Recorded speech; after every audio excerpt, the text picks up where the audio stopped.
obrigada pela sua audiência, em casa, no trabalho. Hoje nós temos o tema Investimentos em tempos de turbulência econômica e política no Brasil, lições práticas da breve história das finanças.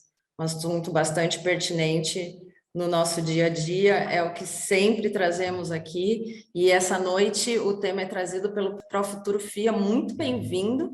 Fazia tempo que vocês nos davam a honra de aparecer aqui pelos webinars institucionais. Muito obrigada. Eu sou a Fabiane, faço parte do marketing da FIA, e se você não conhece a FIA, eu vou falar um pouco da fundação para você. Nós atuamos em 3 diferentes áreas. Na educação, somos reconhecidos internacionalmente como referência de ensino. Mantemos intercâmbios e convênios com universidades dos Estados Unidos, da Europa, da Ásia e das Américas. Temos curso de graduação em administração, pós-graduação, MBA, pós-MBA, mestrado profissional e um portfólio completo de educação executiva em AD.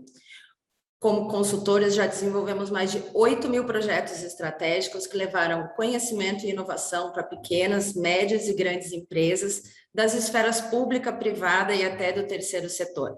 Como pesquisadores, somos desenvolvedores das pesquisas Ranking do Varejo, Índice de Credibilidade da Black Friday, Empresas Mais em parceria com o Estadão e os lugares mais incríveis para se trabalhar em parceria com o UOL. Nesses mais de 40 anos de história, nós somos mais do que uma escola de negócios, nós somos graduação, pós-graduação, mestrado, MBA, consultoria, pesquisa, e isso faz a diferença. Essa noite, a nossa dinâmica é: você tem o campo Q&A aí no seu painel de controle, os palestrantes eles desenvolvem o tema por mais ou menos 40 minutos, e você pode deixar suas perguntas através do Q&A, que depois da palestra eu volto para fazer a mediação com vocês. O professor Rodolfo Olivo hoje está sorteando um livro, então fica até o final para participar desse sorteio. Fala do livro, faz propaganda depois, professor. E quem abre a noite, quem apresenta os palestrantes para a gente é o professor Daniel Estima, coordenador acadêmico do mestrado profissional e do MBA Executivo Internacional do Profuturo FIA. Um bom evento a todos, então. Prazer estar aqui com vocês hoje à noite. Eu tenho o privilégio de estar aí com 2 amigos de trajetória da FIA para ouvi-los falar sobre os desafios que é investir no Brasil, em tempos tão turbulentos, seja economicamente falando, seja politicamente falando. Talvez o alento, por assim dizer, é que não é privilégio de apenas esse momento presente. Infelizmente, o Brasil, os brasileiros são peritos, nós somos peritos em passar por crises, talvez no futuro, eu brinco isso em sala de aula, Rodolfo, Anandi, talvez vocês já tenham me ouvido falar, quando a gente fala de cenários, de estudar futuro, afinal, o nosso programa aqui é o Profuturo, a gente fala de planejar o futuro desejado, sabendo que vão existir desafios lá na frente. E que certamente as crises que o país passa naquele momento do estudo, certamente vai ser superado. Provavelmente, falando em termos de Brasil, a gente vai estar em outra crise. Mas, em termos disso, olhar essa obra que foi lançada há pouco, aí, de autoria do professor Rodolfo, vai ser sorteada no final do evento, acho que é também uma ferramenta de alento entender a história para a gente se planejar melhor e entender as nossas ações daqui para frente. Eu estou aqui, então, em nome do Profuturo, do Programas de Estudos do Futuro da FIA. Nós coordenamos o MBA Executivo Internacional, o qual o Anandi foi nosso aluno, o qual o professor Rodolfo faz parte do time, do corpo docente. Nós somos colegas de MBA Executivo, colegas no mestrado profissional, colegas na graduação FIA, tem uma trinca de ouro aí que a gente compartilha. É um privilégio para mim acompanhar tanta informação bacana no mercado financeiro que os nossos alunos aqui presentes já conhecem. né? Para quem está nos conhecendo agora, fica o convite para saber um pouquinho mais sobre a FIA, saber um pouco mais sobre os cursos que a FIA coordena, os cursos em específico que o ProFuturo coordena, né? E que saíram aqui o professor Rodolfo e o Anand, né? O mestre Anand fez o nosso MBA executivo, depois fez o mestrado profissional, então tem também aí, né, um duplo caminho percorrido aqui na casa e para participar dessa discussão. Então, sem mais delongas, né, eu passo a palavra aí aos dois convidados da noite, agradeço a participação de todos, né, e desejo um bom evento para o professor Rodolfo e para o Anand. Muito obrigado, a palavra está com vocês. Legal, professor Daniel, muito obrigado aí das palavras tão gentis, realmente é um prazer, né? A gente compartilha a graduação, MBA, mestrado, o Anand também, além de ter estudado com a gente, semestre, fez uma dissertação brilhante, e assim, o Anand, diferentemente da gente, que é só professor e não trabalha, ele trabalha de verdade, né, no mercado financeiro. Essa piada é ótima, né, pessoal? A gente incorpora a piada para não chorar. Então, eu venho aqui e falo as coisas teóricas, aquelas que o Anand não me deixa mentir sozinho, vai falar que isso realmente tem a ver com o mercado, né, Anand? Boa noite. Bom, boa noite, professor Rodolfo, boa noite, professor Daniel. É um prazer aqui estar com vocês participando desse webinar para tentar falar, gerar um pouquinho mais de conteúdo e informações aí para os nossos alunos ou novos ouvintes, né? Agradecer à FIA também aí por estar participando desse evento. E para mim foi uma experiência super legal ter sido aluno do MBA Executivo Internacional, depois do mestrado. Eu acho que agregou muito na minha carreira profissional e também pessoal. Acho que a gente acaba criando vários relacionamentos. Então, acho que o professor Daniel e o professor Rodolfo aqui são exemplos de um relacionamento que eu venho carregando, né, depois do curso, que acho que é super... Eu, pelo menos, gosto muito de, pelo menos, ter um pé na academia, acho que é super importante. E fora o relacionamento com os amigos, né, com os ex-alunos. Então, obrigado, professor, e estamos aí, vamos tentar contribuir aí nesse webinar.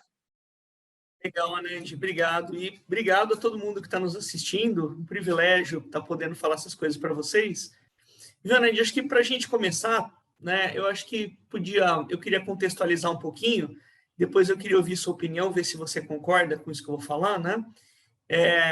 Assim, vivemos, sim, um momento, né, de bastante turbulência política, econômica, talvez um pouquinho acima da média do Brasil nos últimos anos, né? Mas, assim, o Brasil é um país complicado, né? Então, até o próprio título do webinar, né? Em momentos de turbulência econômica, porque é quase sempre no Brasil, né? Raros são os momentos de não turbulência econômica ou política. E para contextualizar, né? Isso não é privilégio do Brasil. Isso é privilégio dos países emergentes. Os países emergentes, de uma forma em geral, né? Então, quando você pega, por exemplo, Turquia, México, Argentina, Índia, China talvez um caso muito à parte, né? Mas em alguma medida também África do Sul, são países que cada um do seu jeito tem seus problemas, suas turbulências políticas econômicas.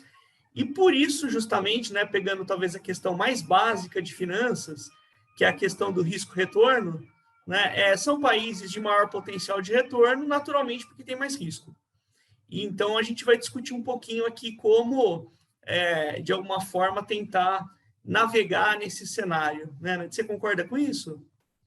Eu concordo. A gente, no mercado, até tem uma frase famosa, né, que no Brasil até o passado é incerto, né? Que a gente cria leis, criam regras e até, né, às vezes a justiça retroage e até isso muda, né? Então, é o que você falou mesmo, professor. Acho que a gente está vivendo um momento difícil. A gente começou esse novo governo com bastante esperança, né, de que fosse... até, assim, acho que teve várias coisas importantes, né, a aprovação da reforma da Previdência, a autonomia do Banco Central que foi aprovada, enfim, teve vários eventos muito importantes que acho que ajudam a solidificar o arcabouço político, jurídico, né, fiscal do Brasil. Acho que isso a gente teve coisas boas. Infelizmente, a gente teve a pandemia, que assim, uma coisa mais global, né, e que afetou muito aqui no Brasil, em especial, talvez um pouco mais que a média do mundo, porque a gente não teve políticas públicas ou diretrizes, né, ou exemplos para que isso fosse um pouco mais minimizado, o que acabou gerando bastante turbulência, incerteza, né, em relação a como seria a retomada, como seria o fim dessa pandemia.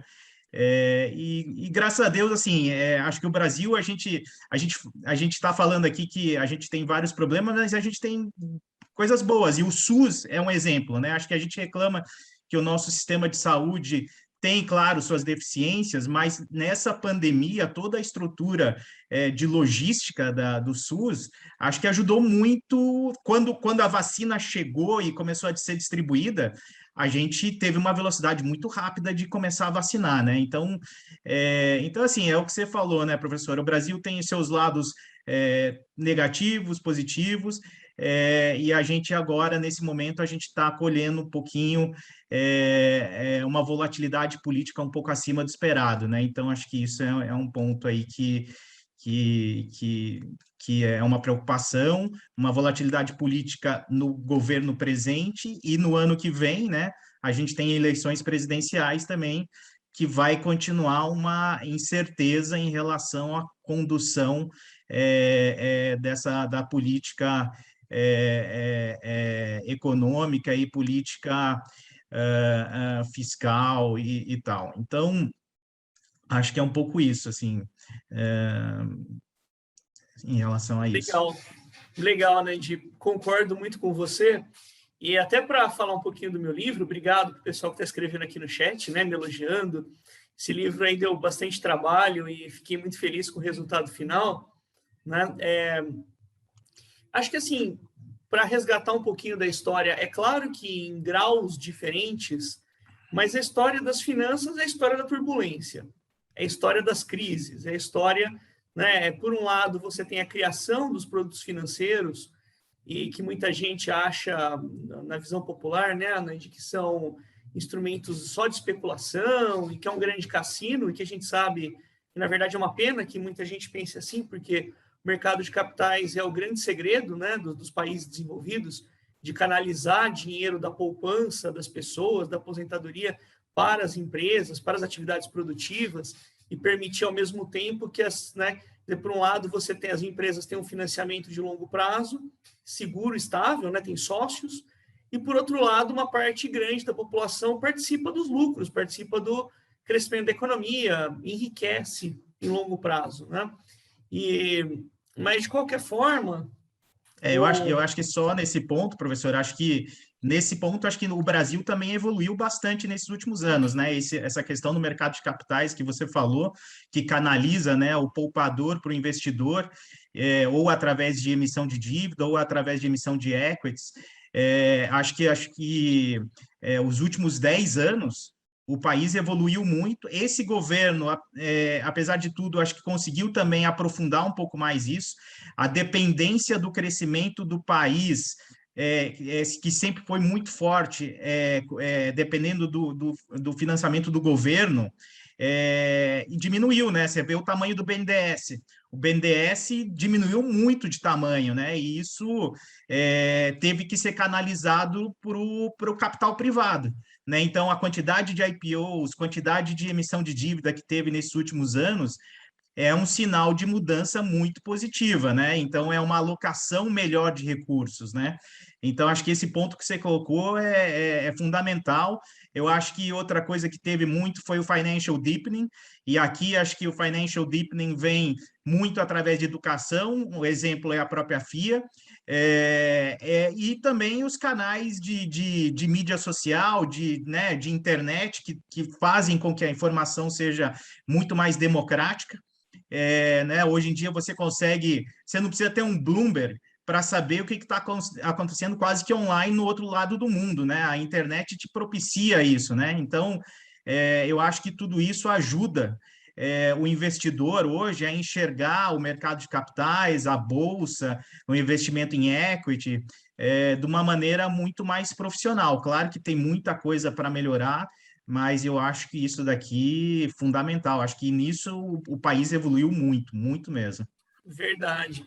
E para a gente falar um pouquinho da turbulência, né, para a gente entrar um pouquinho mais no nosso tema, eu vou resgatar lá do meu livro 2 personagens, né? O pessoal que foi meu aluno aqui sabe que eu gosto muito desses personagens e que nos ajudam a entender muito, né? Um é o Nassim Taleb, que fala da ideia do cisne negro, e agora até é interessante porque até essa ideia do cisne negro se popularizou um pouco, todo mundo fala esse termo, né? Ou todo mundo, pelo menos, que está mais ligado ao mundo das finanças. E a questão do Markowitz sobre a diversificação. Então, vamos começar, né, Andy, pelo cisne negro, e acho que assim, o Taleb tem uma grande sacada, né, nos muitos livros dele, nas muitas proficiências que ele tem, é de dizer isso, né? Falar assim, olha, nós, enquanto seres humanos, nós achamos que a gente entende, que a gente controla o mundo muito mais do que realmente a gente controla. O mundo é muito mais aleatório, o mundo é muito mais incerto, o mundo é muito mais complexo do que a gente supõe. E o mundo é governado por esses eventos, né, que ele deu o nome de cisne negro, que são os eventos completamente inesperados e que mudam tudo. Então, veja aí, apesar dele achar, né, ter essa controvérsia, apesar dele dizer que a pandemia não foi o cisne negro, né, para pegar o exemplo, quer dizer, quem que estava preparado para a pandemia? Né? Você pegar lá, e mais, né, Anand, acho que até para resgatar um pouquinho, para exemplificar, e você vê, eu não estou dizendo lá dos primeiros casos, se você pegar aqui o Brasil, até o Carnaval, até fevereiro de 2020, ninguém achava que a pandemia ia chegar no Ocidente, ia ficar na China, no máximo na Ásia, e tudo bem, né? E aí começou a pipocar caso na Itália, na Europa, e de repente tinha caso no Brasil, aí de repente fecha tudo numa semana, né?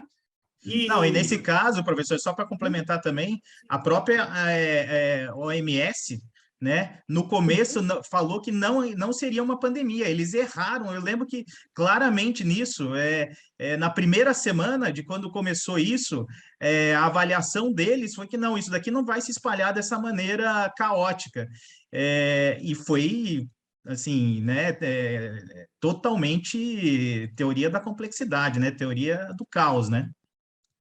Exatamente. E aí, de repente, né, acho que foi um exemplo aí, estava assistindo uma palestra do Stuhlberger, né, do gestor do Fundo Verde, dizendo assim, nunca se errou tanto previsão econômica, né, como em 2020. Por quê? Porque, de repente, ninguém sabia. A última pandemia que a gente tinha tido, assim, né, no sentido de pandemia mesmo, tinha sido a gripe espanhola de 100 anos atrás, em que os mercados eram muito diferentes, em que a humanidade era muito diferente, e ninguém sabia mais nada. Trazendo aqui para o mundo do mercado financeiro, ninguém mais sabia de PIB, ninguém mais sabia dos resultados das empresas, como é que as empresas vão trabalhar fechadas, como é que vai ficar a renda, como é que vai ficar a dívida pública, o que o governo vai fazer, né? Então, esse foi um exemplo extremo mundial, mas, em alguma medida, a gente vive isso no dia a dia no mercado financeiro, né? Tem sempre um evento, tem sempre alguma coisa mexendo com o mercado. Exato, acho que essa questão de prever indicadores econômicos, né, o dólar, o PIB, acho que de maneira geral, a gente do mercado financeiro, analista, economista, a gente tem que sempre vestir a sandália da humildade, né, porque o desvio padrão que a gente tem de errar não é baixo, né, então assim, assim, a economia é feita de pessoas, e pessoas cada um tem uma maneira de pensar, e isso, assim, a gente não sabe exatamente para que direção vai, né? Mas essa pandemia em especial, ela foi muito difícil de prever, porque você teve um choque primeiro de demanda, onde todas as pessoas tiveram que ficar dentro de casa. Não sei se vocês lembram, mas a primeira semana, quando todo mundo teve que ficar de casa, eu olhava pela janela da minha casa, era aquele silêncio, silêncio, eu não via barulho de avião em São Paulo, você não via barulho de carro, não via nada, você fala, meu Deus, toque de recolher total, né? Parecia que você estava numa guerra. E então você teve primeiro choque de demanda, que isso era um pouco mais fácil de prever, mas o choque de oferta, e que é o que a gente está vivendo até agora, as consequências, foram muito difíceis de prever, muito difíceis de prever. Então, realmente essa pandemia foi assim, um jogo, um aprendizado muito grande. E esse choque de oferta a gente está vendo até agora, né? A gente está vendo o preço do petróleo subindo nos preços mais altos aí de uma série histórica longa, preço de commodities em geral, né? Metálicas, minérios de ferro também subiram bastante. E tudo porque você teve o choque de oferta, né? Você teve o choque de oferta aliado com várias coisas geopolíticas, com questão de ESG, né? Então, assim, muito difícil de prever. Foi realmente muito difícil de prever e a gente está colhendo essas consequências até agora. Exatamente, né? E veja, e mesmo após, só para complementar o que você falou, né?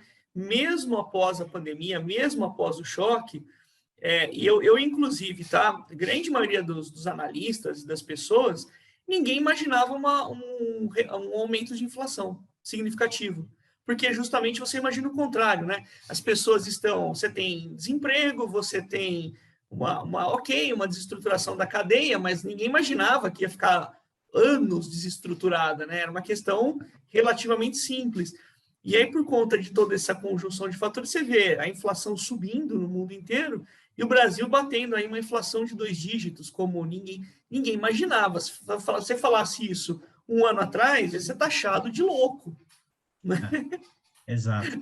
E acho que esse ponto, o Brasil sendo um pouco um ponto bastante fora da curva também em termos de inflação mais alta que a média do mundo, acho que é muito também em função da gente ser um país muito indexado, né, a índices de inflação, né? A gente tem nossos contratos de aluguel que são indexados, né? A gente, durante a crise, né, quantas pessoas que estavam indexadas a IGPM, que estava dando 30% de alta do aluguel, você fala, é impossível de pagar, né? Minha renda caiu, não tem como pagar, né? Muita gente tendo que renegociar isso daí. E então, assim, o Brasil tem um pouco essa parte um pouquinho mais negativa, que é um país que tem uma economia indexada, né? Então, há indicadores de inflação, tarifa de energia elétrica, tarifa de ônibus, né? Tarifa de celular, tudo é indexado a algum indicador de inflação, né? Índice de inflação. Então, a gente vive um pouco esse dilema de realmente uma inflação muito mais alta do que a gente imaginava. E agora a nossa pergunta que a gente se faz aqui todo dia é quando que isso vai inflexionar, né? E que, por enquanto, também está bastante difícil de enxergar, porque essa ruptura nas cadeias de suprimento no mundo, parece que hoje o próprio Fed, né? O Fed soltou a ata do FONC, falando que eles acham que até final de 2022 a cadeia de suprimento não vai voltar ao normal. Então, é complicado. E aí, de novo, né, cai na questão do Taleb, né, professor? De que, né, assim, assimetrias, né? Então, é um pouco isso mesmo. Eu estava vendo uma mensagem, uma notícia hoje, Ana, para complementar e para a gente ligar com o Taleb, né? As ações da Apple caindo. Falei, pô, mas a ação da Apple caindo por quê, né? Foi grande beneficiada com a pandemia. Não, porque eles estão sem chip. Então, eles vão vender, a expectativa é vender 10 milhões de iPhones a menos por conta de falta de chip. Quer dizer, quando que você imaginar, né, que um problema de cadeia de suprimento de oferta como esse, né? A gente imaginava um problema de demanda. E aí, acho que é exatamente o que você falou, né? Acho que o Taleb, a grande sacada dele e como é que eu lido, né? Se o mundo é governado pelos cisnes negros, pelos aqueles eventos, e o Brasil é o país do cisne negro, né? A gente tem cisne negro toda semana aqui. Quando não tem, a gente inventa um, para não passar batido. Como é que faz, né? E aí, acho que o ponto dele é muito interessante, né? Que é essa ideia da assimetria, do seguro, da proteção, né? Que é uma ideia de que você deve estar preparado e pagar, em alguma medida, né? seguros financeiros, ou por meio de diversificação, que a gente fala um pouquinho mais daqui a pouquinho de diversificação, você abre mão no curto prazo, né, de eventualmente de um pouquinho de retorno, porque esses seguros têm custo e eventualmente você demora alguns anos para usar esses seguros, mas quando você tem uma situação de crise, de caos, você minimamente sobrevive enquanto investidor. Então, o investidor tem que estar preparado para sobreviver, né? Acho que esse é um ponto-chave. Não adianta nada você dobrar o seu dinheiro no ano seguinte você quebra. Você está fora do jogo. Pois é. Eu acho que esse ponto que você colocou, professor, é super importante mesmo. Acho que a gente, como investidor, e cada vez mais, acho que a gente vai viver esses momentos de cisnes negros no mundo, não só no Brasil. E a gente, por exemplo, eu, quando faço a gestão dos fundos de ações e multimercado no Daicoval Asset Management, a gente pensa muito nisso também. Então, a gente tem muito uma cabeça de carregar proteções para eventualidades que a gente não consegue prever. Então, eu gosto muito do termo, né, das sandálias da humildade. Acho que todo gestor tem que ter humildade em saber que você não consegue prever tudo. Esse é um primeiro ponto. E acho que o Sócrates também sempre falou, né? Só sei que nada sei. Então, por mais que a gente tenha bastante conhecimento, estude, sempre tem alguma coisa que a gente não vai saber prever ou analisar de forma imediata. E nesses momentos que você, se você tem uma proteção nos seus portfólios, ou via uma put, né, de Bovespa, ou pode estar comprado uma call de dólar, enfim, tem vários mecanismos para você defender seus portfólios. Eu acho que isso é fundamental, porque é aquele seguro que, assim, esses seguros, na verdade, você tem que comprar quando você... É aquele negócio, quando ninguém quer, você tem que querer, entendeu? Quando todo mundo quer, você não tem que querer. Então, porque é efeito manada. Aqui a gente também entra um pouco na questão de finanças comportamentais, né, professor? Tem a teoria, né, da questão da hipótese eficiente, mercados eficientes, né? E também tem a questão da teoria comportamental, que acho que complementa muito, né, a teoria do mercado eficiente, né? Então, quando você compra esse tipo de seguro, nos momentos onde todo mundo está otimista, e você vai lá e compra uma proteção, é super válido. Não, eu acho que é uma maneira muito sadia de você conseguir proteger o seu dinheiro, o seu capital, num evento que pode causar um desastre. A gente, no Daicoval Asset, a gente tem muito essa cabeça, e você deu o exemplo da pandemia em março, a gente fez muito isso, a gente sempre carrega proteções para os nossos portfólios.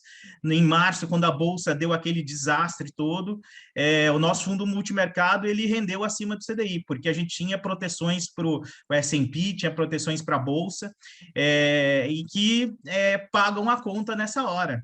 E a nossa cabeça a nossa filosofia de investimento, quando a gente cuida do dinheiro dos nossos clientes, é um pouco isso, de tentar sempre garantir o capital investido do cliente, tentando minimizar a volatilidade com isso, né? E isso vale para o contrário também, né, professor? Então, assim, quando todo mundo está pessimista, acho que talvez a gente não entrou, acho que, no índice de depressão máximo ainda no Brasil, mas eu acho que em alguns setores, em algumas ações da Bolsa Brasileira, eu estava discutindo isso até com o pessoal da minha equipe hoje sobre isso, acho que a gente já vê alguns setores e algumas empresas ficando muito baratas, e empresas de qualidade, que num cenário, quando as coisas acalmarem, devem voltar rápido a se valorizar. Então vale para o contrário também, né? Então, quando o pessimismo é muito grande também, claro que, assim, eu estou falando aqui um negócio que parece ser fácil de prever, né? Mas é aquele negócio que, assim, é um pouco arte, experiência, né? E muita técnica também de fazer conta, né? De quando esse negócio ficou extremamente barato, você comparar com precificações históricas, né? E tentar ver se isso realmente ficou barato. Então, por exemplo, hoje na Bolsa Brasileira, de repente fazer apostas com opções de compra em alguns papéis, pensando num horizonte, sei lá, pelo menos de 12 meses, eu acho que pode colher bons frutos, tá? Então essa teoria do Taleb vale para os dois lados, né? Para proteger e para se alavancar. Perfeito, Anand. Eu sempre, isso que você falou de olhar para o passado um pouquinho, realmente às vezes você assusta, né? Eu estava olhando o gráfico do dólar no Brasil, 2010, 2011, né? Temos aí 10 anos, uma década, era 1,90. Hoje a gente está quase em 6, quase 5,60, né? Dependendo do que acontecer na eleição do ano que vem, ou no período eleitoral, dependendo do nível de polarização que a gente tiver, talvez o dólar passe de 6. Quer dizer, o dólar triplicou por 3 vezes, né? Quer dizer, que tipo de loucura que é essa? E esse seguro que você tem que ter, né? E aí acho que entra outro ponto também bacana, que a gente conversa bastante, né? A gente compartilhar com todo mundo, que é a questão da diversificação, né? Então, claro, tem que ter os seguros, né? Mas os seguros, especialmente, ele tem uma questão no Brasil, né? Que eles são caros e nem sempre tem nos prazos que você gostaria, né? Então, por exemplo, você falou aí das opções, das puts, das calls, né? É super legal, acho que vale muito a pena, inclusive para a pessoa física, fazer em algumas situações, né?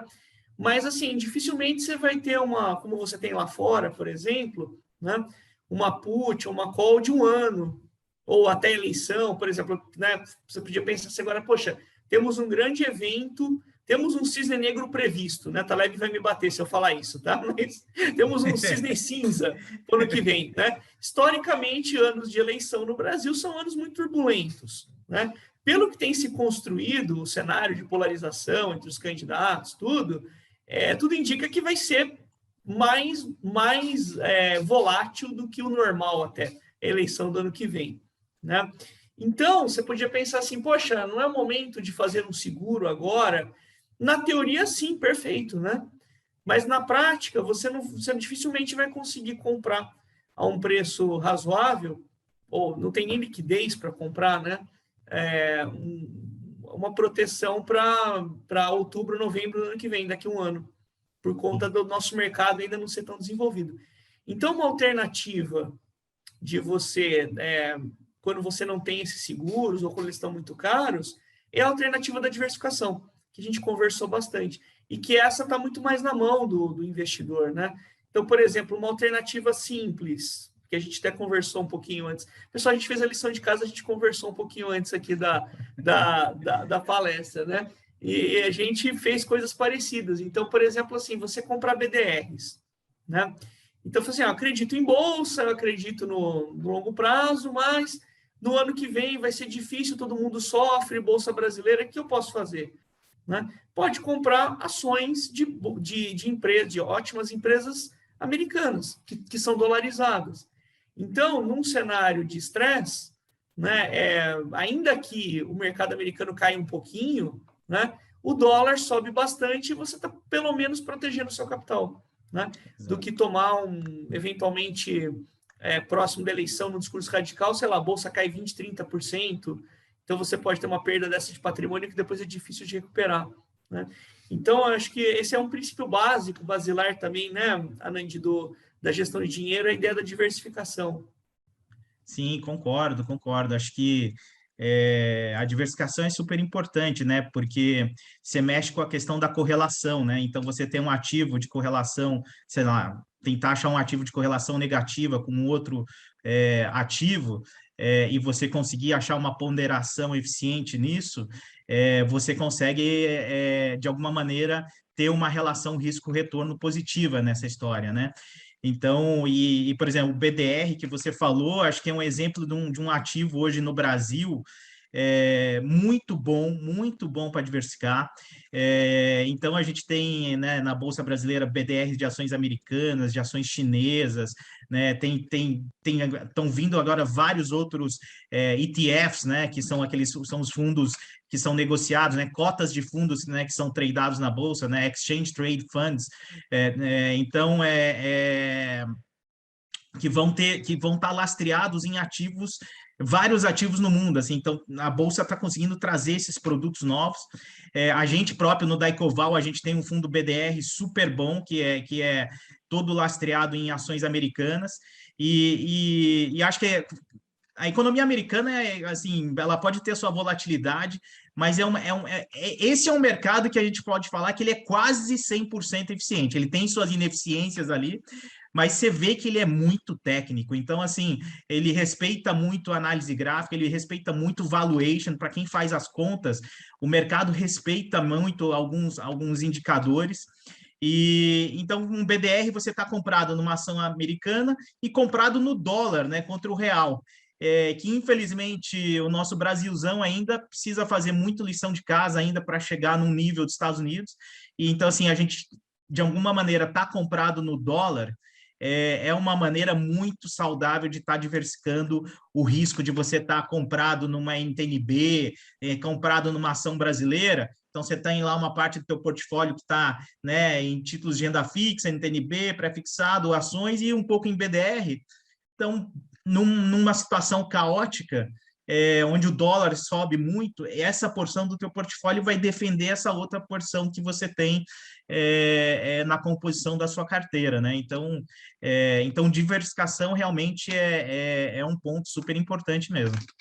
Eu estava vendo esses tempos o Ray Dalio, né, que é outro gestor que todos nós admiramos, Ray Dalio, né, pessoal, que administra lá 140 bilhões de dólares, pouca coisa, né? Com muito sucesso há muitos anos. E eu estava vendo quando a China teve aquele problema com a Alibaba, né? Aquela questão toda, e muita gente, como o próprio George Soros, defendendo, né? Vamos sair da China, não dá para fazer negócio com a China. E o Ray Dalio falando o contrário, falando, olha, diversificação é um estilo de vida, né? Não é assim, agora a China está ruim, eu não diversifico mais na China, né? A diversificação ela é o máximo que você puder, e não só entre categorias de ativo, né? Então a gente pensa assim, vou diversificar, então vou comprar a ação do Itaú e vou comprar a ação da Petrobras.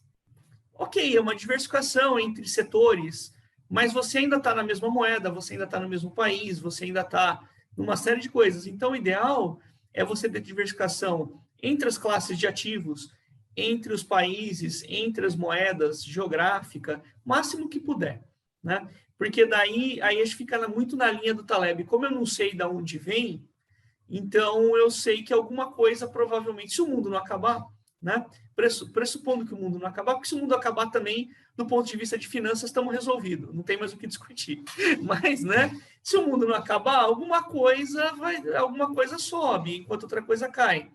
E aí, mas eu não sei o que sobe e o que cai, mas eu tenho coisas que sobem e coisas que estão caindo, então nesses momentos eu estou numa situação mais confortável. Acho que você colocou um ponto aí interessante, professor, que é o seguinte: a gente nunca sabe exatamente quando uma coisa vai cair, outra coisa vai subir. Na verdade, a gente, por exemplo, quando a gente é um gestor de investimento, um profissional de investimentos, a gente traça muitos cenários, né? Então, a gente tem, por exemplo, no Daicoval Asset, a gente discute todo dia cenário base, cenário otimista, cenário pessimista para todos os ativos que a gente investe, e a gente dá probabilidades para esses cenários. Então, assim, a gente nunca vai conseguir acertar o ativo que vai cair, vai subir, mas a gente acredita em algum cenário e, baseado nessas probabilidades, a gente monta um portfólio onde a gente no final, a gente tem que acreditar em alguma coisa. Porque se você fizer uma diversificação total, o teu retorno vai ser zero. Então, assim, no final, você tem que ter um pouco de alocação de risco para algum lado, ou para um cenário otimista, ou para um cenário pessimista, aí de acordo com o que você está pensando, de acordo com a gosto do freguês, né? Do que você acha que vai acontecer com o mundo, com a economia. E aí, quando você pondera esses cenários, você vai fazer uma aposta. Então, eu acho que é otimismo, eu acho que o Brasil vai crescer, acho que o Brasil vai dar certo. Então, beleza, então vamos se encher de ações brasileiras. Mas, ao mesmo tempo, você sabe que essa probabilidade pode ter um Black Swan, pode ter um cisne negro, de não dar certo. Então, você compra ali um pouquinho de defesa, né, ou diversificando, ou comprando call, puts, né, que é uma maneira de você se preparar para um evento que pode ser catastrófico, né?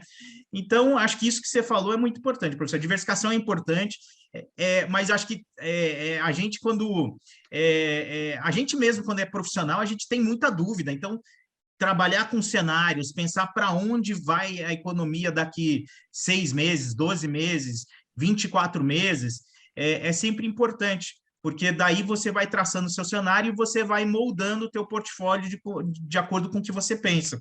Então, acho que isso é muito importante. Legal, né, Di? E você sabe que, obrigado até de você complementar o que eu ia falar, é justamente isso, né? Obrigado. Não é que a diversificação perfeita não existe, né? Aliás, nesse mundo nada é perfeito. É isso que você falou. Você tem que acreditar em alguma coisa, você tem que ter um cenário base, mas o que você não pode é ser louco de se agarrar ao in, né, 100% naquele cenário. Então, eu acho que o Brasil vai, só para dar um exemplo esdrúxulo, né? Eu acho que o Brasil vai crescer, tudo vai dar certo ano que vem, eleição, vai trazer um novo tempo. O Brasil, eu vou lá e compro 100% do meu portfólio em ação da Petrobras. Né? Ninguém faz isso, e nem deve mesmo. Né? Claro que eu vou ter uma predominância e vou ter algum seguro, mas e aí acho que é outro ponto também que o Taleb traz que é bem legal, que é a ideia da matriz de payoff, né? Então, é aquela ideia, ao longo do tempo eu vou acertar, vou errar, vou acertar, vou errar. Então, o que eu tenho que fazer? Eu tenho que fazer uma simetria de tal forma que quando eu erro, eu perco pouco. E quando eu ganho bastante. Se eu conseguir estar sempre, ou quase sempre, nesse tipo de cenário, ao longo do tempo, não tem como, matematicamente, eu não ganhar dinheiro e eu não crescer meu patrimônio. E acho que esse que é o grande desafio, né? E o que você falou também é bem legal, né? Só para te devolver a palavra, que você explicou um pouco como que o mercado funciona, né? Você fala assim, mas como sai uma notícia e o mercado cai 2%? Por quê? Porque é justamente isso, os investidores, especialmente os investidores que têm mais dinheiro, os institucionais, né? Que tem ali, eles fazem exatamente o que o Anand explicou, pessoal. Eu tenho vários cenários, né? Então, agora, não é assim, né? Então, sei lá, se é uma notícia negativa, a inflação está mais alta. Então, meu cenário, que era o cenário negativo, digamos, eu tinha dado 5% de probabilidade. Aí eu reviso agora para 10% de probabilidade. Isso me enseja uma mudança no meu portfólio. Não é uma mudança radical, não é que eu vou vender tudo e comprar tudo. Mas eu vou pegar lá um pedacinho do meu portfólio, vou vender, sei lá, 2%, 3% de ação brasileira e vou comprar mais 2% de dólar, por exemplo. Então, por isso que a bolsa cai e o dólar sobe. Porque a maioria dos investidores, em alguma medida, tende a fazer isso. E o contrário, né? Quando tem uma notícia positiva, aí a bolsa sobe, o dólar cai, né? Só para pegar um exemplo. Então, claro, né? O que varia é justamente que eu vou deixar vocês fazerem a pergunta mágica, né? Para o Anand, assim, como é que eu atribuo probabilidade para esses cenários? É uma coisa, assim, ok, você tem alguns indicadores, mas né, é uma coisa bastante subjetiva do analista, né, Anand? Acho que tem essa tua pergunta a resposta é difícil, porque isso daí é muito em função também da característica psicológica de cada pessoa. Então você falou, ninguém é louco de colocar 100% em ações, assim, por mais que o cara tá mega otimista, vai colocar 100%, não tem ninguém. Na verdade, o perfil de aversão a risco de cada pessoa é único de cada pessoa. Então, o professor Rodolfo pode ser que seja mais agressivo que eu. Então, quando ele acha que é otimismo, ele está lá 50% em ações. Eu, no meu perfil mais conservador, eu vou ter 10%. Agora, pode ter um maluco que é all-in e ele 100% em ações e comprado em calls ainda, que alavanca o cara 200%. Então, assim, e a gente sabe que tem histórias desse tipo no mercado financeiro. Quantas histórias a gente já não viu de hedge funds que quebraram porque estavam alavancados 8, 10 vezes num cenário? Então, assim, tem muito isso. Então, essa tua pergunta, professor, é uma pergunta difícil de responder, ela é muito pessoal de cada pessoa. A gente, no Daicoval, a gente olha muito para a característica do nosso produto e como a gente, quais são os clientes que estão, como a gente vende aquele produto para o nosso cliente e qual é o perfil do cliente que está naquele fundo. Então, de acordo com esse perfil, a gente traça essas probabilidades e faz as alocações, né, de estar mais otimista, menos otimista e com proteções. Então, não existe uma resposta matemática exata para isso. Isso daqui é um pouquinho de arte, é um pouquinho de teoria comportamental, é um pouquinho de técnica também, de fazer conta, de assimetria, quanto tem para perder, quanto tem para ganhar.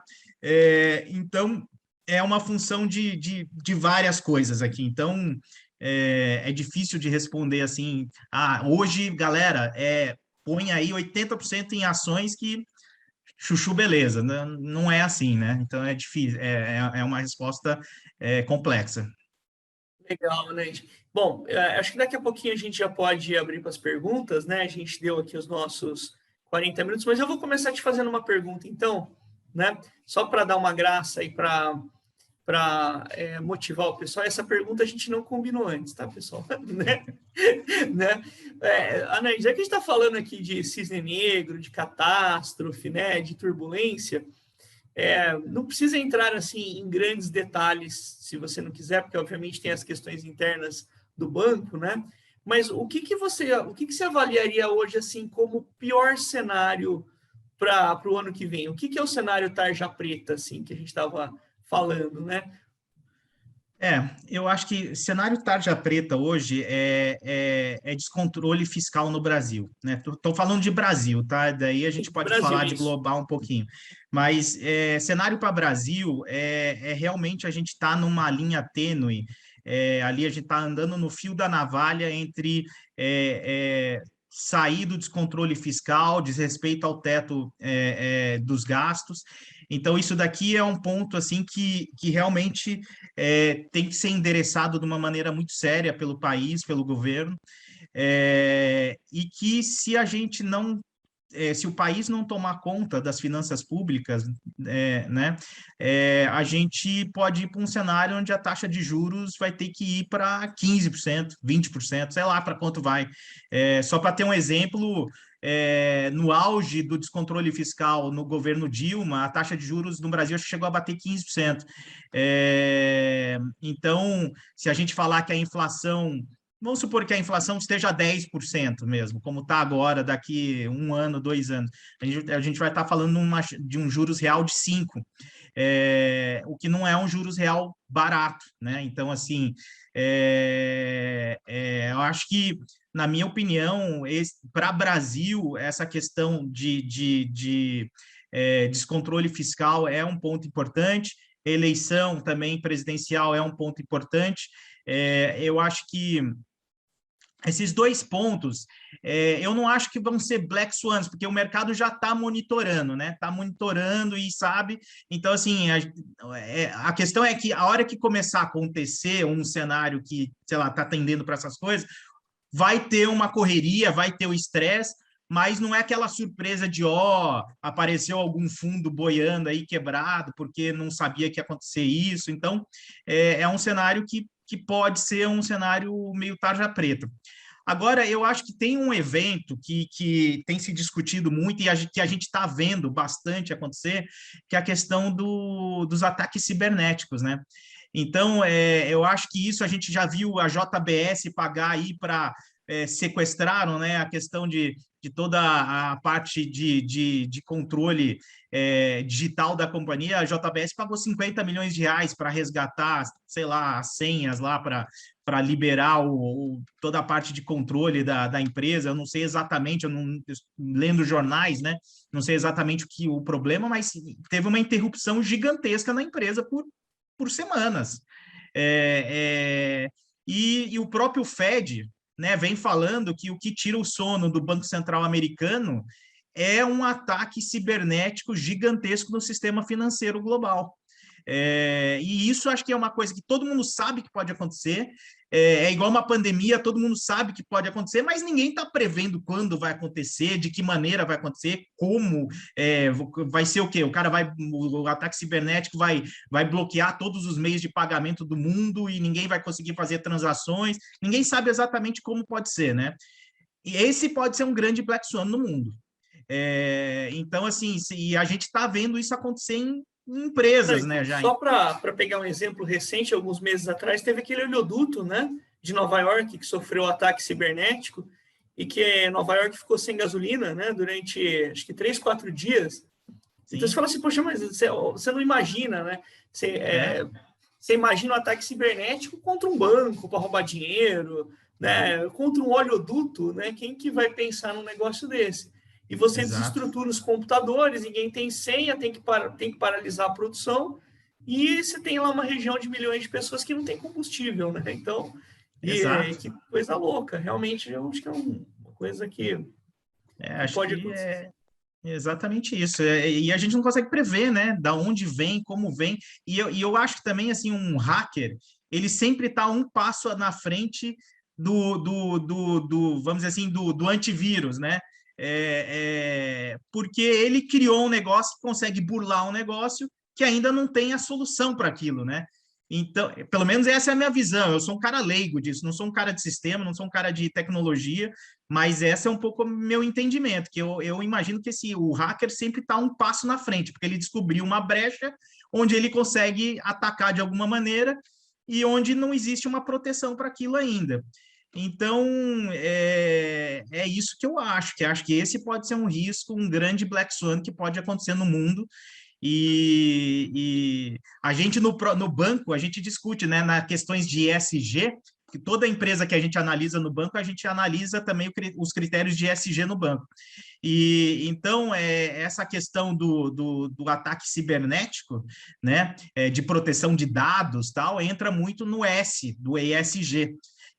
E são coisas que a gente debate entre a gente e a gente não tem consenso entre a gente de como pode ser e qual o grau de como pode ser esse ataque e tal. Então, eu acho que você vê outros exemplos, né? Você falou do óleo, tem JBS, a CVC, recentemente, há uma semana atrás, ficou paralisada por alguns dias. Então, está acontecendo. Agora, imagina isso acontecendo num sistema global financeiro, onde, né, está transacionando trilhões de dólares no dia, parar tudo. Pode dar um... E se o Fed está falando, quem sou eu para duvidar, né? É isso mesmo. Legal. Deixa eu pegar uma pergunta aqui no Q&A do Silvio. Né? O Silvio fala assim, boa noite, obrigado pela aula. Uma questão quanto à cadeia de suprimentos voltar a se estabelecer somente no final de 2022. Não seria esse o momento para as grandes empresas, exemplo da própria Apple, que foi mencionada, revisarem as políticas de globalização e principalmente de dependência de mão de obra barata e do oportunismo de países que subsidiam a produção para fortalecer as economias locais? Silvio, eu acho que esse ponto é um ponto que muitas empresas estão pensando, né? Teve até para complementar, né, na pandemia, quando a China ficou fechada primeiro, então a gente ficou com muito medo, né, de um desabastecimento de uma série de coisas que são feitas majoritariamente na China. Então eu lembro que teve uma discussão, inclusive, do mundo ficar sem antibiótico, porque quase 100% do antibiótico do mundo é feito na China. Então você imagina, as pessoas estavam morrendo por Covid, iam começar a morrer por outras doenças, né? Porque sem antibiótico a gente volta 100 anos na medicina. Uma série de infecções, de coisas, não tem outra cura que não antibióticos.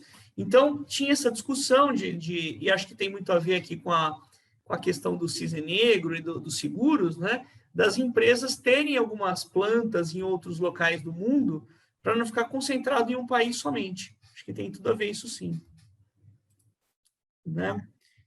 Mohamed, pode comentar, né, se você quiser, por favor, tá?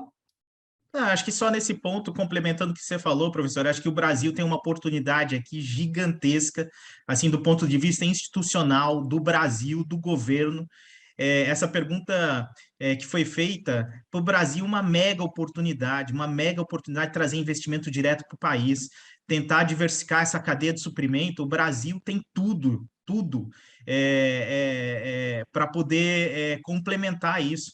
Então, acho que esse governo, ou o próximo governo, tem que enxergar isso de uma maneira muito, muito relevante, porque acho que é uma oportunidade de você tirar dinheiro da China, da Índia, de países que têm turbulências políticas muito maiores que o Brasil, e que o Brasil pode se beneficiar muito. Eu concordo plenamente com o que você falou, professor. Legal, né? Só para complementar, a gente tem uma pergunta do Mohamed aqui, mas para não perder o gancho, a gente até falou disso também, né, Anand? Se você pegar o Brasil e comparar com os BRICS, de alguma forma são países muito diferentes, né? Mas se você comparar o Brasil com a Rússia, com a Índia, com a África do Sul, né?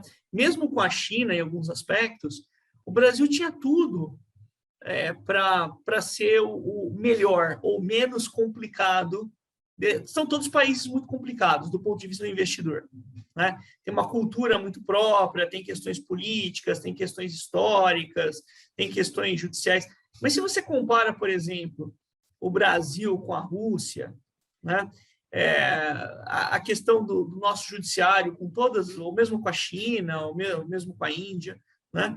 A questão do nosso judiciário, com todos os críticos que você pode fazer, nós temos um judiciário razoavelmente independente, especialmente os juízes de primeira e segunda instância, são muito bem formados, né? Você tem uma democracia que funciona no Brasil bem, você tem, né, as instituições funcionando, que é diferente da Rússia, que tem dono, né? O país tem dono, da China, que você depende muito de ser sócio do partido, tem toda uma questão ali de estar no partido, política, que é meio indecifrável, né? A questão da Índia, que tem todas aquelas questões. Se o Brasil tem um abismo social, e eu não estou aqui minimizando, né, de forma nenhuma o abismo social que o Brasil tem, o da Índia é 10 vezes pior, né? Então, sabe, são países muito complicados. Então, acho que isso que o Anand falou é um ponto positivo, né? Se o Brasil conseguir melhorar um pouquinho, não precisa muito não, né? Assim, melhorar um pouquinho em termos de estabilidade, em termos de algumas coisas institucionais, o Brasil pode atrair muito investimento. Pode e vai atrair muito investimento, né? Pergunta do Mohamed, e depois da Ariane, né? Então, do Mohamed, professor Rodolfo, de que forma o conhecimento histórico pode nos orientar para ajudar a prever cenário, se é majoritariamente incerto e volátil com pandemia e eleições, além da diversificação? Legal, Mohamed, acho que o ponto aqui você não deve prever o cenário, né? Você deve construir a matriz de payoff. Então, você, claro, né, como o Anand falou, você vai estar mais para um cenário, você vai ter um cenário base, tem que ter um cenário base, tem, mas o que você monta? Você monta os cenários, e aí que está a arte, e aí que está difícil, né? Falar é fácil, fazer é difícil, de tal forma que as assimetrias são sempre a seu favor. Não quer dizer que você não vai perder, né? Não quer dizer que você vai perder. Quer dizer que quando você perder, você perde pouco. Quando você ganha mais do que você perde. E aí que eu acho que o conhecimento histórico, né, as ferramentas, os derivativos, a diversificação, elas podem te ajudar nessa estratégia de justamente criar essas assimetrias. Que acho que um pouco que o Anand trouxe aqui da experiência dele, da gestão de fundo, né, Anand? Quer comentar um pouquinho? Eu acho que, assim, a gente analisar uma série histórica, né, série histórica de 50 anos, 100 anos, é sempre muito importante, porque, pelo menos, o que você vai ter muito claro quais são os maiores drawbacks que já aconteceram numa série histórica. Então, no máximo que a Bolsa já caiu num período X foi 50%. O máximo que uma Bolsa subiu num cenário otimista é 100%. Não sei, mas esse tipo de coisa, pelo menos você começa a ter uma ideia de quanto pode ser que você possa perder ou ganhar. Então, uma série histórica serve muito para isso. Então, para você conseguir ter uma ideia de que num cenário pessimista, otimista, quanto que pode ser o tamanho da tua perda, o tamanho do teu ganho. Acho que outra coisa é você ter uma noção de volatilidade, quando você analisa uma série histórica, você tem uma ideia de quanto balança aquele ativo, né, historicamente. Então, acho que essas coisas, uma série histórica serve para isso, né? Mas para prever coisas, ela serve de alguma maneira sim, um pouco, mas o grau de previsibilidade é baixo, porque quem que prevê uma pandemia, um ataque hacker em escala global? Ninguém consegue prever isso, ninguém sabe o tamanho do que pode acontecer, mas o que você sabe é que, pô, eu já vi num cenário lá atrás que a bolsa pode cair 50%. Então, você fala assim, num cenário desse tipo, pode ser que tenha uma chance muito alta de acontecer isso. Então, acho que uma série histórica serve muito para isso. Para você... Hã? Não, só para complementar, acho que é legal, porque também, nesse seu exemplo, é isso mesmo, né? Você fala assim, poxa, na pandemia a bolsa caiu 40% em um mês. E aí é claro que ainda é subjetivo, né? Mas você fala assim, tá bom, um ataque hacker seria pior do que a pandemia? Seria igual à pandemia ou seria talvez menos complicado que uma pandemia? E aí você fala assim, poxa, então eu tenho uma base. Se eu acho que é mais ou menos igual, 40%. Se eu acho que pode ser pior ainda, então, sei lá, 60%. Se eu acho que não, é uma questão que em alguns dias, né? A pandemia está durando aí 2 anos, sei lá, também não sou especialista, só para pegar o exemplo. Sei lá, em alguns dias, os planos de contingência das empresas, você conseguiria desbloquear em um mês, então, poxa, em um mês, então 20%. Te ajuda a ter uma base, né? Exato. Isso E acho mesmo. que só para completar mais uma coisa, acho que nessa questão, que a pergunta é muito boa, é o seguinte, quando você faz esse tipo de estudo e análise, ela serve também para você, quando acontece o evento, se você se preparou minimamente nas suas posições, na maneira como você diversificou, ou protegeu, ou alavancou seus portfólios, quando acontece um evento outlier, né? Pelo menos, se você está protegido para um pedaço daquilo, ele dá tempo de você respirar e tomar uma decisão melhor do que numa decisão que você está em pânico. Então, assim, porque a pior decisão que você toma é quando você está em pânico, em extremo pânico ou em extrema euforia. Você vai tomar sempre as piores decisões. Provavelmente você vai comprar no máximo, quando você estiver no máximo da euforia. Todo mundo está falando para comprar a bolsa. Você vai pagar quase o high ali do ativo. E quando dá o pânico também, todo mundo está desesperado, só, né, a mídia falando coisa ruim, né, depressão total, também provavelmente você vai vender no low. Então, assim, quando você faz um estudo desse e se prepara para uma catástrofe ou se prepara para uma alavancagem, ele te dá tempo de você respirar. Ele dá tempo de você parar para pensar e falar assim, eu não quebrei ainda, porque eu tenho essa proteção. E agora, o que eu faço? Entendeu? Então, acho que isso é muito importante. Nessa teoria de diversificação e, né, Taleb, essas coisas todas, acho que o importante é isso, porque daí você entra na questão psicológica, de não fazer a tomada de decisão no momento que você, psicologicamente, você não está bem. Então, essa é um dos motivos pelo qual você tem que estar preparado. Então, analisar uma série histórica, essas coisas, é importante para isso. Vamos pergunta da Ariane, então. Ariane, querida, finanças está relacionada com a amplitude humana e vida está muito relacionada com questões complexas. Concordo totalmente. Como podemos, com eventos passados, prever complexidade? Então, aí eu vou te responder que justamente a ideia da complexidade é que não dá para prever, mas você consegue, em alguma medida, né, criar as assimetrias, que eu vou insistir nesse ponto que a gente tem falado aqui dos cenários, né? A complexidade, ela, por definição, ela é imprevisível, você não sabe para onde vai. Mas também não quer dizer que tudo pode, né? Não é razoável, veja, vou pegar o exemplo da pandemia de novo, né? Por mais que teve aquele caos inicial, por mais que todo mundo ficou com medo, graças, assim, e aqui, de novo, não estou minimizando, tá, pessoal? Pelo amor de Deus, o sofrimento das pessoas que perderam emprego, que morreram, que têm sequelas, né? Mas, do ponto de vista da sobrevivência da humanidade, né, não ficou em risco a sobrevivência, graças a Deus, né? Não chegou a ficar em risco a sobrevivência da humanidade.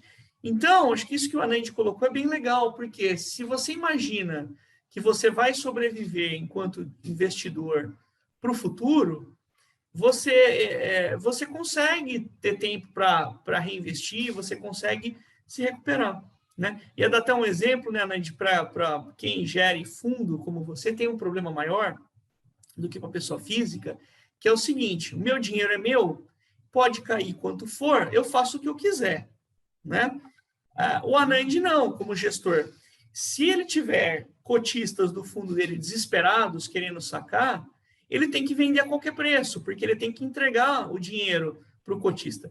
Então, muitas vezes, pessoal, o gestor do fundo, né, esse seguro é realmente a sobrevivência do fundo, porque é o dinheiro que ele vai ter para pagar aqueles cotistas mais desesperados e que ele tem a obrigação de pagar, né?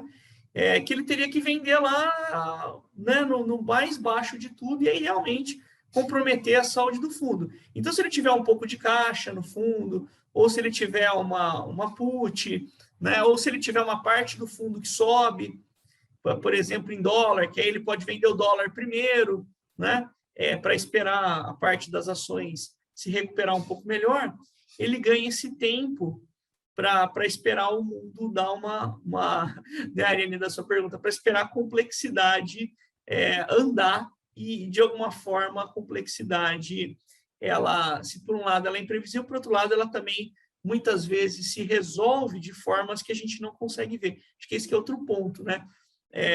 Aquela questão do Kahneman, que ele fala, né? What you saw is all there is, né? Não é porque você não está vendo a solução do problema que esse problema não vai ser resolvido, né? Então, muitas vezes, por exemplo, assim, tem muita gente, né, para pegar o gancho da eleição do ano que vem. Temos cenários para a eleição do ano que vem. O que vai acontecer? Ninguém sabe. Talvez uma coisa completamente diferente. Então, se você pegar, né, a gente pegar o exemplo da série histórica, eu vou passar a palavra para você aqui. Se você pegar um ano antes da eleição de 2018, quem era o Bolsonaro? Tinha lá 2%, 3% dos votos. Ninguém considerava um candidato minimamente viável, né? Então, pode ser que sejam esses candidatos que estão aí que ganhem, pode ser que seja um candidato novo, pode ser uma coligação, muitas coisas podem acontecer dentro da complexidade, para o bem e para o mal, e certos problemas que a gente, em certo momento, considera insolúveis, às vezes eles se resolvem sozinhos, desde que você dê tempo para eles. Então, acho que um dos grandes pontos é esse, né, Nandi? Você comprar tempo para o seu investimento, para ele poder realmente ter essa perspectiva de longo prazo. Exato, acho que esse ponto é importantíssimo, é comprar tempo, é você respirar, entender o que está acontecendo, você ter tempo, porque assim, a tomada de decisão, ela tem que ser rápida, mas ela tem que ser pensada. Então, assim, e para pensar, você não pode estar sob uma pressão gigantesca de que você fala assim, quebrei. Não, você tem que estar numa pressão de que você, assim, sim, sofri perdas, mas eu não quebrei. Então, dá tempo ainda de eu apagar esse incêndio. Então, acho que é nessa linha mesmo. Eu acho que uma palavra muito importante também em investimento, e aí os gurus de investimento, né, tem o Benjamin Graham, né, que escreveu O Investidor Inteligente, uma palavra que ele fala que é a mais simples de todas que o investidor tem que ter. São duas, né? Primeiro, assim, o maior inimigo é você mesmo, né? E eu acho que isso não vale só para investimento, acho que vale para a gente na nossa vida como ser humano, né? A gente, para evoluir, o maior inimigo nosso somos nós mesmos, né? Mas eu acho que uma outra palavra importante em investimento é paciência. Então, assim, às vezes você sabe que o ativo está barato, mas o mercado está indo contra, é um efeito manada gigantesco. Você ainda vai tomar, você comprou assim, o papel já caiu 20%, você comprou, você fala assim, tá barato, vai tomar mais 10, 15% na cara ainda para trás, mas você tem que ter paciência. Você fala assim, não, esse negócio eu fiz a conta, eu entendo da empresa, eu sei que é um ativo bom, de qualidade, e vai voltar. E uma outra coisa que eu acho que, como investidores, poupadores, gente, vocês têm que se abster da mídia. Assim, de verdade, não estou sendo assim, sabe, não é, globolixo, não é nada disso, mas assim, a mídia tem que vender notícia. E eles exageram, assim, botam pânico para gerar, né, conteúdo, para gerar audiência. Às vezes tem muito, muito ruído. Então, assim, acho que esse é um outro ponto, assim, que como investidor você tem que saber separar esse ruído do que realmente está acontecendo. Não é fácil, mas às vezes você fala assim, meu Deus do céu, assim, quanta bobagem. Então acho que esse é um outro, acho que é um outro ponto que eu coloco aqui. Diz que tem uma piada no mercado financeiro, mas que é muito verdade, né? O investidor está sempre errado. Por quê? Se ele comprou e caiu, ele está errado. Se ele comprou e subiu, ele comprou pouco, tinha que ter comprado mais, né? Então está sempre errado também, né? Tem isso também, a eterna infelicidade. Esse é um dos dilemas do gestor, né? Se você acertou, você comprou pouco ou investiu pouco, mas você perdeu, por que você perdeu, né? Então, assim, é a eterna infelicidade, isso é cruel. Legal, que é a questão justamente da inteligência emocional e do foco no longo prazo que a gente está discutindo para todo investidor, né? Exato. Maravilha. Eu acho que pelo nosso tempo, né, Fabiane, acho que a gente pode agora, acho que acabaram as perguntas, fazer o sorteio, né? Obrigado, Alcedir. Vamos para a pergunta do Alcedir aqui, ó. Boa noite, excelente aula. Existe alguma forma de controlar a inflação sem o mecanismo de aumentar ou baixar a taxa de juros? Alcedir, meu querido amigo, eu vou dar a resposta curta aqui. Na nossa aula, eu dou a resposta longa para você, tá? Mas, assim, existem as formas... existe em economia um negócio que a gente chama de ortodoxia e heterodoxia. Então, tem política econômica ortodoxa, que é aquela tradicional, que é aumentar e diminuir os juros, por exemplo, e tem as políticas heterodoxas, que são aquelas que são populares em curto prazo, mas que no Brasil, especialmente, eu arrisco dizer no resto do mundo, elas são, assim, um caos. Então, por exemplo, uma forma de você segurar a inflação, muito usada no Brasil, é segura o preço da gasolina.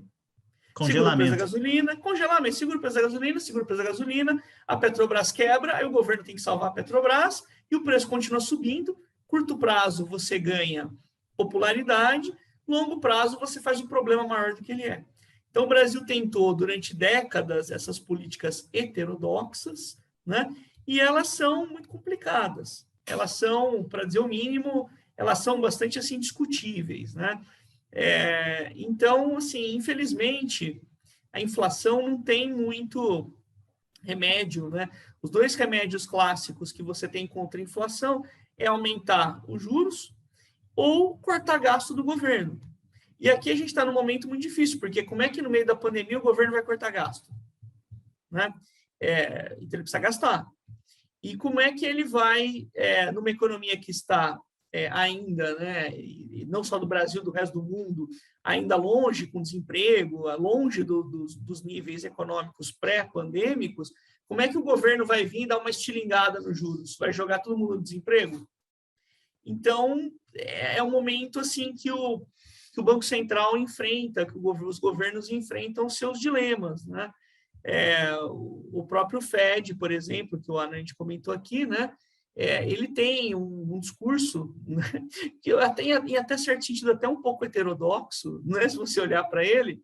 Então, o que ele fala? Não, olha, eu estou vendo a inflação, mas eu acho que ela é transitória. O que ele está falando de forma bonita?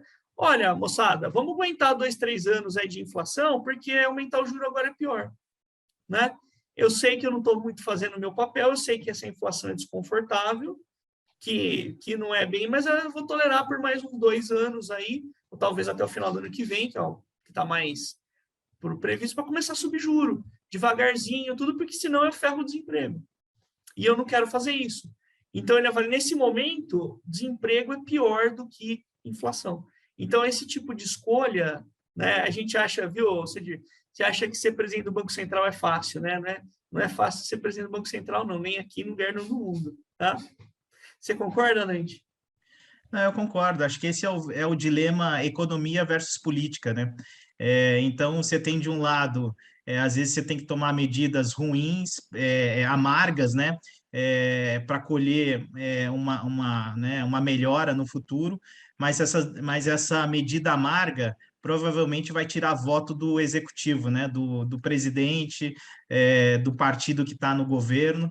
Então, por isso que, por exemplo, a questão da independência do Banco Central é muito importante. Essa questão que foi aprovada no Brasil esse ano é muito importante, porque a gente vai ser igual aos Estados Unidos nesse sentido. O Banco Central brasileiro pode vir um partido de extrema, um governo de extrema esquerda, extrema direita, centro, o que for, mas o Banco Central vai ter autonomia de tomar as decisões pensando na meta de inflação, que é isso que o Banco Central tem que defender.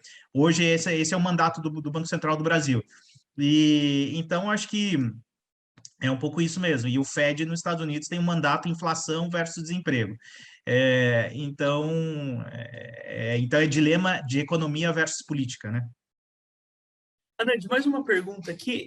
Essa é mais para você do que para mim, mas eu vou dar meu pitaco aqui, tá? A pessoa não escreveu o nome, tá como anônimo, né? As ações do varejo derreteram durante a pandemia e ainda não se recuperaram. Na verdade, não foi bem durante a pandemia, né? Foi uma coisa mais recente, tá? Exemplo, Magazine Luiza de R$ 25 para R$ 14 hoje. Quanto tempo mais ficaremos nesse cenário? Há alguma expectativa de médio e longo prazo? Vou responder e passo para a Anand, que é mais especialista, mas eu vejo assim, que o varejo está apanhando muito no Brasil, especialmente pela questão dos juros altos, né? Ele é muito sensível, o varejo é muito sensível à renda, e a renda, né, o PIB, você tem uma perspectiva do PIB crescer menos para esse ano, crescer bem pouquinho ano que vem, estou falando de Brasil, né? E com uma inflação mais alta, bem mais alta do que esperada, que o Banco Central colocou juros mais altos. Então, menos renda e menos crédito, assim, o mercado olha para isso e fala, olha, vai sofrer, vai vender menos, né? Porém, para mim, Magazine Luiza e algumas outras boas varejistas brasileiras, é oportunidade de compra, né? Numa perspectiva aí de 2, 3 anos, se você tiver essa perspectiva aí de 2, 3 anos, acho que é perfeitamente possível o Magalu voltar de 14 para 25. O que você acha, Nandi? Eu vou complementar a tua resposta, Rodolfo, que eu acho que assim, eu concordo plenamente, o papel sofreu por 2 motivos. Um é o motivo macroeconômico, que é isso que você falou, inflação mais alta, juros mais altos, quer dizer, renda disponível menor para a população, né, que vai poder comprar menos. O crédito, os juros mais altos vai tornar a parcela da televisão que ele vai comprar mais cara, então isso vai afetar um pouco a demanda, sim, dessas empresas. Então, esse é um ponto. Outro ponto que tem, para quem assistiu às aulas do Rodolfo, de valuation, quando você faz o fluxo de caixa de uma empresa, existe uma coisa que se chama perpetuidade. E boa parte das empresas tem grande parte do valor de uma empresa vem da perpetuidade, do último fluxo de caixa da companhia. E empresas que têm muito crescimento, empresas de e-commerce, por exemplo, que hoje a Magalu é uma empresa de tecnologia de e-commerce, que o mercado enxerga com muito crescimento, essa é uma empresa que, na média, o valor que a empresa tem está mais na perpetuidade do que um Pão de Açúcar, por exemplo, que é uma varejista também, o Pão de Açúcar, concordam? Só que é uma varejista com um fluxo de caixa mais estável e que o valor na perpetuidade do Pão de Açúcar é menor do que o valor da perpetuidade de Magazine Luiza. Então, por que isso afeta o preço da empresa negativamente nesse cenário de juros mais alto? Porque a taxa de desconto de uma empresa é a taxa de juros. Então, quando a taxa de juros sobe, uma empresa que tem mais valor na perpetuidade, ela vai valer menos. Então, ela quando você traz isso a valor presente, ela vale menos. Então, esse é um outro motivo. É um motivo, vamos dizer assim, técnico, né? Quer dizer, um motivo de taxa de desconto, né? Acho que é uma coisa importante sempre, assim, quem investe em ações tem que pensar em 2 coisas. Você tem que pensar no cenário de crescimento de lucro, né? Então, daí a gente está falando de economia aqui, se a economia vai bem e tal, o crescimento de lucro das companhias. E outra coisa, que é uma coisa um pouco mais abstrata, é a taxa de desconto da companhia. Então, esses dois fatores afetam o preço de uma empresa. E é por isso que Magazine Luiza sofreu tanto nesses últimos 2, 3 meses, nesse ano, né? Esse ano o papel está caindo 40%. Então, e eu concordo com o Rodolfo. Esse é o exemplo do papel que hoje eu acho que está muito barato, mas que ainda vai ter um tempinho de sofrimento, mas que eu acho que, assim, é uma empresa que, se você olhar o histórico dela, né, igual um médico analisa um paciente e olha lá o paciente que tem o colesterol controladinho, né, tudo bonitinho, essa é a empresa. Magazine Luiza, essa é a empresa que está tudo controlado, com uma estratégia super boa de crescimento, e que daqui 1, 2 anos ela vai estar voando. Nesse preço está barato. Essa é a minha opinião.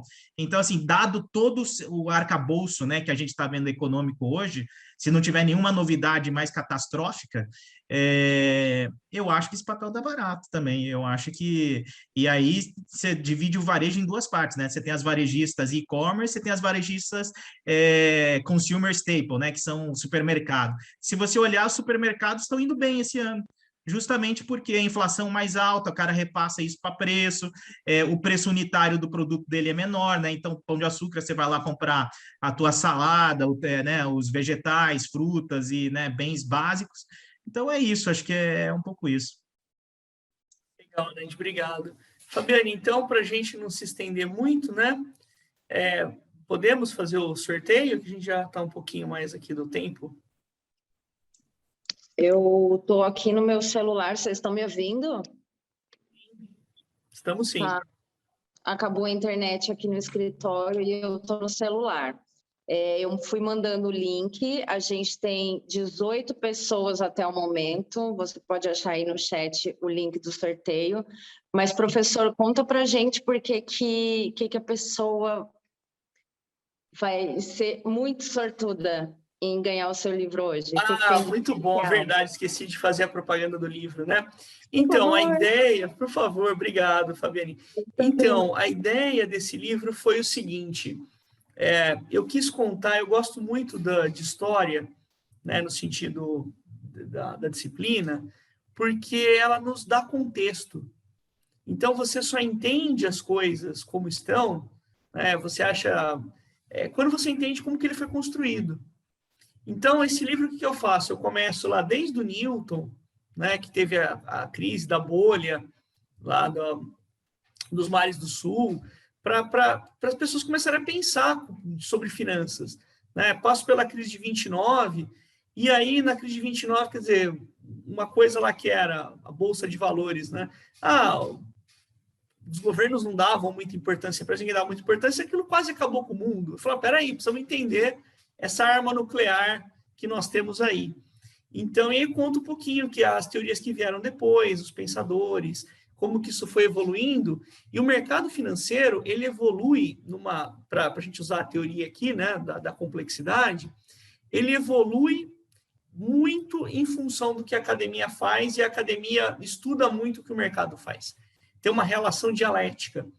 Então, por exemplo, a hipótese do mercado eficiente, né, que eu falo lá no livro também, do Fama, que o Anand até comentou aqui, ela embasou uma série de produtos, os ETFs, por exemplo, e aí quando ficou claro que ela era importante, mas que ela não era suficiente, você criou outros produtos de outras formas, de outras estratégias de investimento.